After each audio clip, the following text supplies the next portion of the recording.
The language of reporting services expressions is Visual Basic, one of the relatively few times and places where Microsoft has given prominence to it over C#.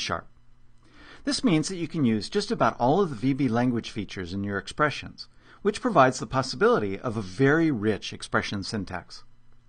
Best of all, since VB is a .NET language, you can use just about any of the .NET Framework methods by explicitly providing the fully qualified name of the method. If you're not familiar with VB, never fear. Most expressions you'll create for a report will be relatively simple, and it will be easy to learn the basic syntax that you need. If you're familiar with C# or other modern object-oriented and object-based languages, you'll already know all the programming principles that you'll need to create reporting services expressions. One thing to consider when you have a need for an expression in a report is whether the calculation would be better to include in the database, either as a calculated field in a table or in the query that generates the dataset, perhaps even within a stored procedure that's used to generate the dataset.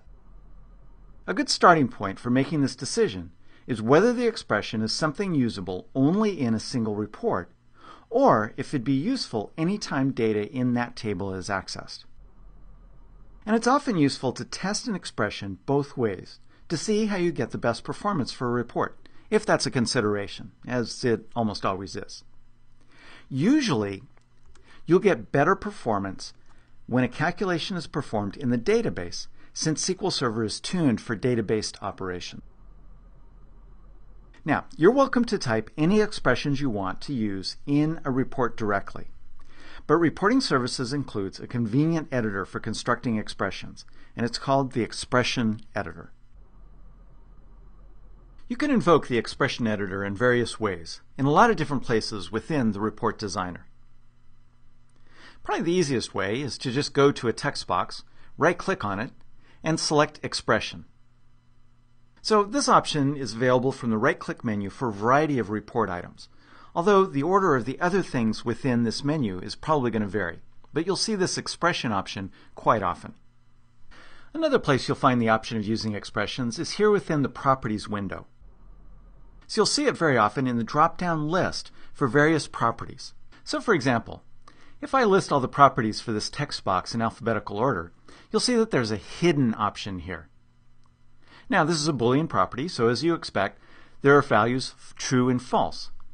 But if I select this drop-down list, you can see that I can also select expression in order to write an expression that the value of which, when the report is executed, is going to determine the value of that hidden property. And in this case, whether or not this text box would be visible. Okay, in this case, it's set to a static value of false, but I can use an expression there. And may appear in different ways. For example, if I come up here to the background color, click this drop-down list, you can see that I can select different colors, but I can also write an expression that, again, the value of that expression at runtime is going to determine the value of the background color for this particular text box, or of course, whatever other object I have selected within the report. So the bottom line here is that if expression appears in the list of options for setting a property value, then you can use an expression. Otherwise, you can't. And there are a number of properties where you can't use an expression, for whatever reason. Another place you'll see it very often is within dialog boxes. So if I come back to this text box and select Text Box Properties, notice that I have these little F sub X buttons. That's just indicating a function, and if you click on that button, then you'll get to the Expressions Editor, because you can create an expression, in this case, to determine the value of the tooltip, or the value of the text box.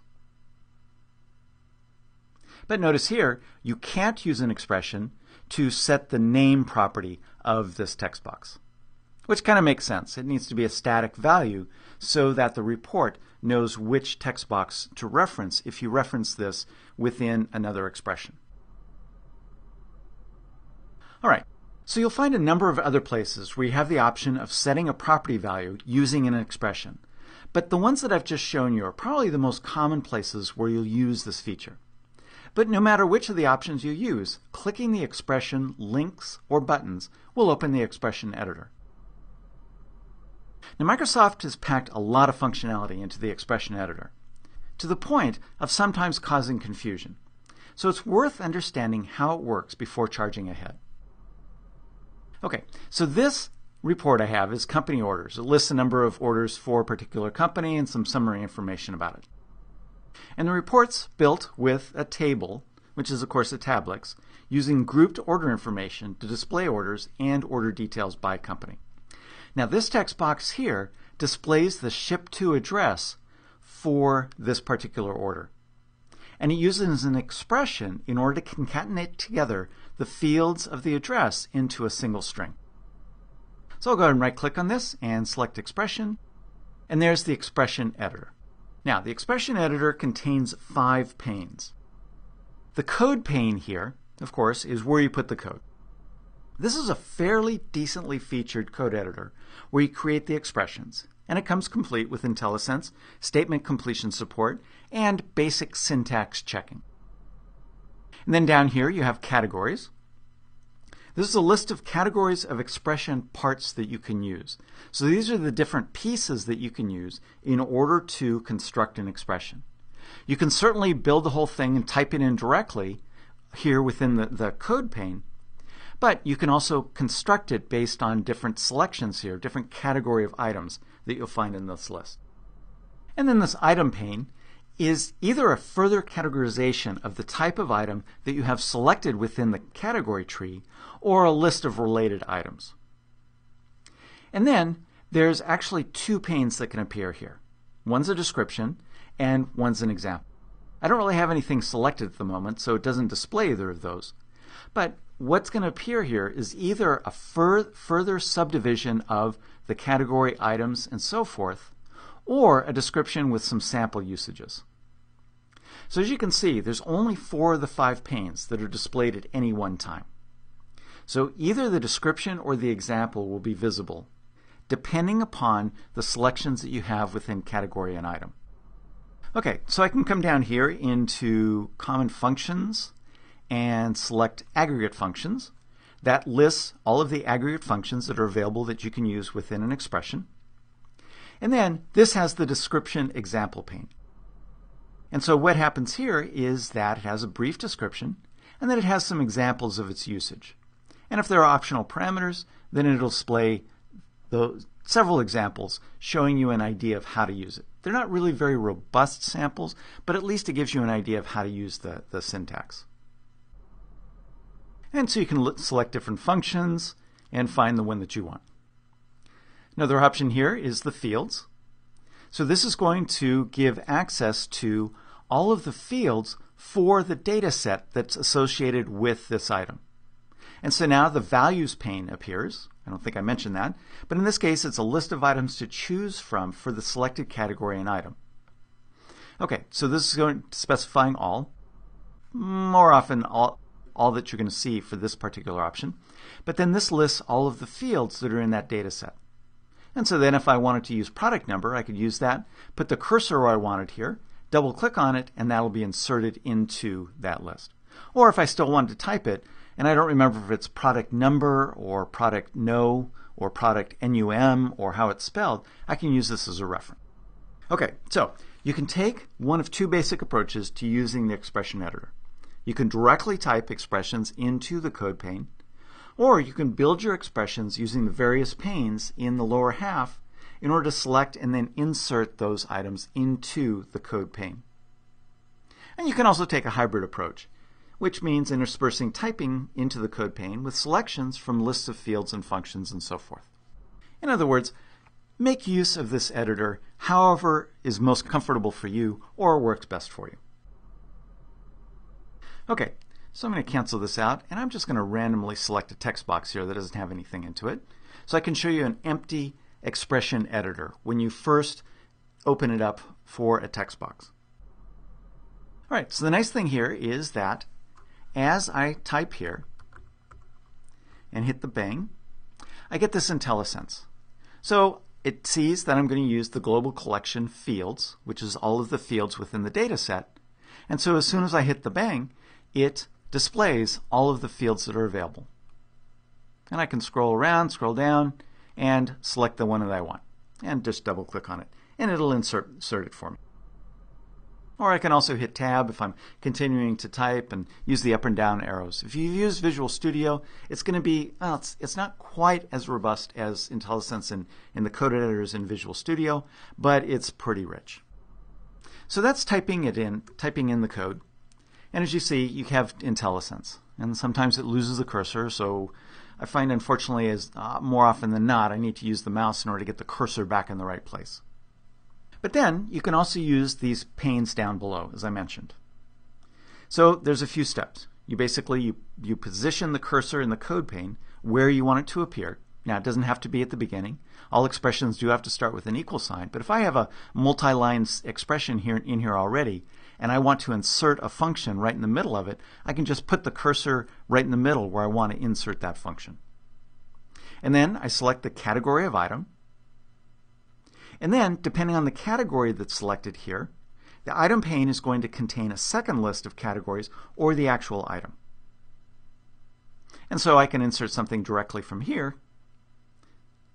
Or it may mean that I have an additional choice and I need to use the third pane. So, for example, say that I wanted to build an expression using the total due field of the company orders data set that's bound to the tablets within this report. So I have the cursor immediately after the equal sign within the code window. And so I'll select the fields. I get the list of fields here.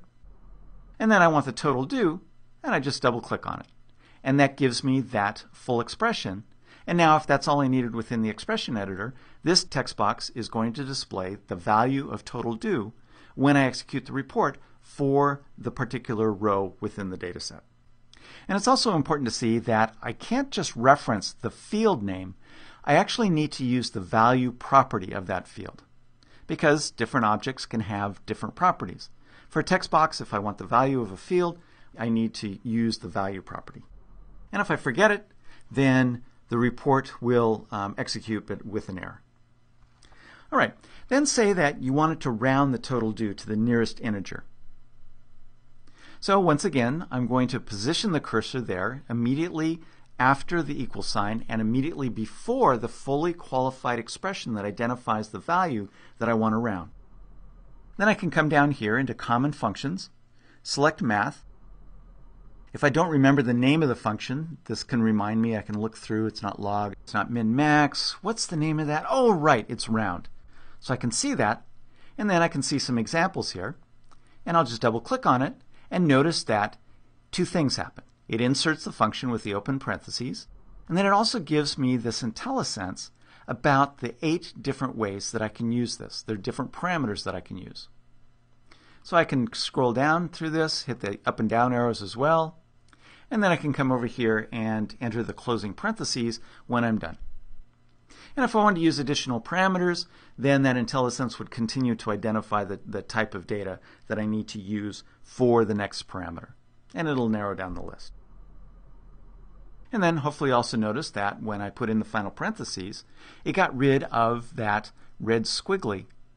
Now I have an invalid expression because I don't have that closing parentheses, and so it reappears. And here I can hit the comma, and it continues to show me the options that are available. So, like I said, it's a decent editor for code. And you can create some fairly sophisticated expressions using the code editor. And then when you're ready to finalize the expression, then you just click on OK, and it'll save it to that text box. And of course, on the other hand, if you don't want to save it, as I don't here, you can just hit cancel.